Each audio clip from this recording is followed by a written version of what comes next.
আসসালামু আলাইকুম বন্ধুরা। আজকে আমাদের প্রবাসী টক শোতে আছেন মোহাম্মদ জিয়াদ ভাই। উনি আজকে আওয়ামী লীগ সম্পর্কে কিছু বলবেন। উনি আওয়ামী লীগের একজন লোক। উনি আওয়ামী লীগকে বঙ্গবন্ধুর আদর্শে বুকে লালন করেন, ধারণ করেন।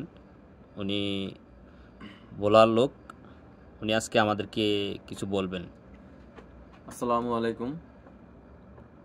আশা করি সবাই ভালো আছেন। আমার দেশ আজকে ভালো নেই, কেননা বিগত কয়েকদিন যাবৎ যা হচ্ছে, এই যে আমি কিছুক্ষণ একটা নিউজ দেখলাম, আপনার একটা এতিমখানাতে ডাকাতি করে 12টা গরু লয়ে গেছে। এগুলো অবশ্য আগে ছিল না, থাকলেও আমরা জানি না। আর আমি আপনার এমন পার্সেন্ট, আমার বয়স আহামরি বেশি হয় না যেন আমি অনেক বড় বড় কথা বলবো। আমার যেটুকু বয়স হচ্ছে, আমার এই বয়সের ভিতরে যতটুকু অভিজ্ঞতা আমি সেগুলো শেয়ার করবো আপনাদের সাথে। আমি দেখেন একটা জিনিসের মেন কথা, আমি বিএনপির ক্ষমতা দেখি নাই, জামাত ইসলামের ক্ষমতা দেখি নাই। আমি তো মতো দেখছি আওয়ামী লীগের। আওয়ামী লীগ খারাপ করলেও দেখছি, ভালো করলেও দেখছি, তাই জন্য আমি আওয়ামী লীগ।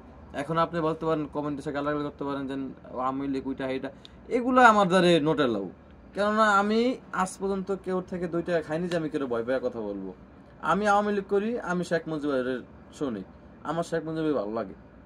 তো এই হচ্ছে কথা। আর হলো কথা হলো আপনার, আচ্ছা জিয়াদ ভাই, আমি আপনাকে একটা কথা বলতে চাই। 13 জি তারিখে শুনলাম আপনার শেখ হাসিনার মামলার রায়। জি এখন ওইটা ঘিরে বাংলাদেশে কি বিরাজমান করতেছে বা হ্যাঁ, কি চলতেছে? বাংলাদেশের বিনোদন বলতে আপনার এখানে আমাদের নানক সাহেব আছে, তিনি ঘোষণা দিছে 10, 11, 12, 13 টাকার শর লকডাউন। লকডাউন মানে লকডাউন। এতে আমি এখান থেকে, সৌদি থেকে আমি যতটুকু পারি আমি চেষ্টা করবো এই লকডাউনকে আমি সফল করার জন্য।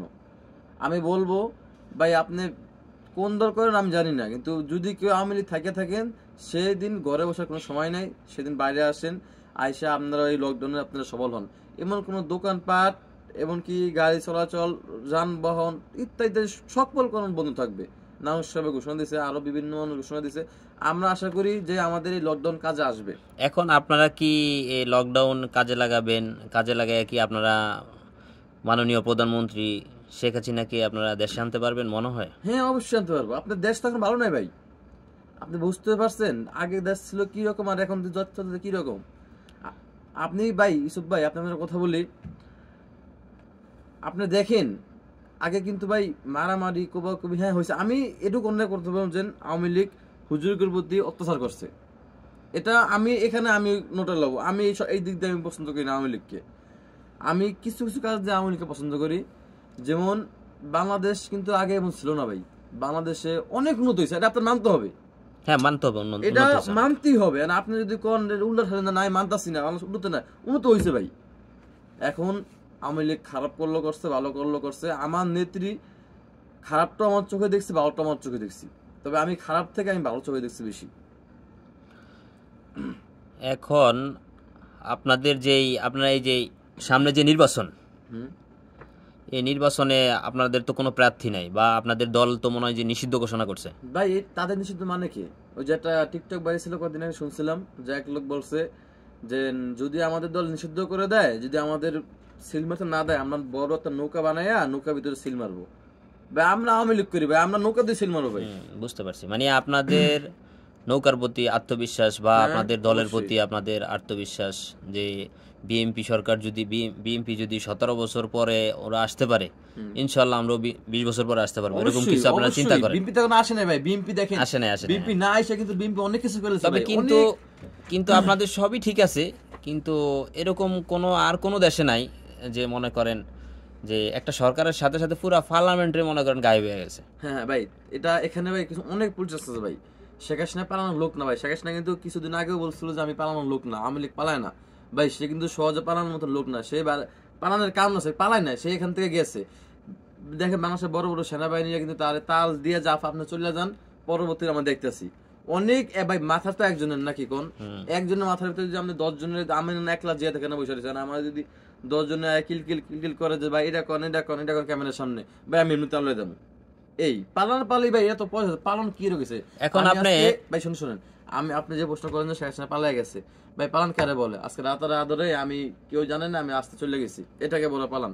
দিনের বেলা 12টা বাজে আমি সবার সামনে ওপেনে গেছি, এটাকে পালন বলে না ভাই। না, আমি বলতেছি কি, যেমন শেখ হাসিনা যদি দেশ না ত্যাগ কইরা যদি সেনাবাহিনীর আশ্রয়ে বা পুলিশ হেফাজতে থাকতো, যেমন বিএনপির নেত্রী ছিল, তাদের দল সংগঠিত ছিল, কিন্তু আপনাদের নেত্রী চলে গেছে মানে কি ভাই নেত্রী দল ভেঙে গেছে। নেত্রী চলে গেছে বলতে নেত্রীকে চলে যেতে বাধ্য করছে ভাই। নেত্রী কিন্তু নিজের ইচ্ছাতে যায় না ভাই।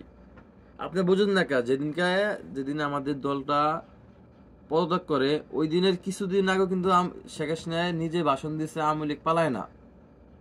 এখানে সে পালায় না ভাই। পালান বলতে কি আর, আমি আপনার আগে বলছি, আমি এখনো বলি, রাতারাতারে কেউ দেখেন আমি পালাই গেছি, এখন এটারে বলে পালান। এখন আমি তো দিনের বেলা সবার সামনে ওপেনে গেছি, আমি সেখানে বিজেপি ছিল, সেনাবাহিনী ছিল, পুলিশ ছিল, বড় বড় আইনগত ছিল। আমি যদি পালাই যেতাম তাহলে আমার তো অবশ্যই এরা অ্যারেস্ট করতে পারতো, পারতো কি পারতো না? এখন আপনারা কিন্তু নির্বাচনে আসতেছেন না, এখন নির্বাচনে আছে এনসিপি, জামাত ভাই ইসলাম, এনসিপি দল নি ভাই, এটা টোকাই পোকাই মিয়া বিএনপি। এখন আপনারা এটার মধ্যে মনে করেন কোনটা ভালো, ভাই। এনসিপি, জামাত ইসলাম, বিএনপি? ভাই আমার তো আওয়ামী লীগ করি, আমি আমার আওয়ামী লীগ ছাড়া আমি অন্য কেউ ভালো দেখি না ভাই। এনসিপি তো টোকাই দল ভাই। এনসিপি কি দলের ভিতরে নেই। আমি আজকে আমার দেখা গেছে নাক টিপ দিলে দুধ বেড়ে বসে পোলাপানে যদি আমি কয় আমি এলাকা থেকে আমি এমপি পদে দাঁড়াইতে চাই, তাহলে সম্ভব ভাই? হ্যাঁ দাঁড়াইতে তো পারি। আমি তো আড়ার মাল কারা, ওই যে একটা লোক আছে না, নাম জানি কি মনে নেই আসতো আমার, ঠিক আছে, যে রোডের কিনারে খাড়া খাড়া সে বলে যে আমার দলে যোগ দেন, আমার খায়রুল সাহেব। তো খায়রুল সাহেব তো ওদের চেয়ে ভালো আছে ভাই। হ্যাঁ অবশ্যই জনতা আছে, তার সামনে লোক না থাকতে পারে, কিন্তু দেখবেন সে ভোটে দায়ক, সে এনসিপি থেকে ভালো ভোট পাইব। মাশাআল্লাহ। এখন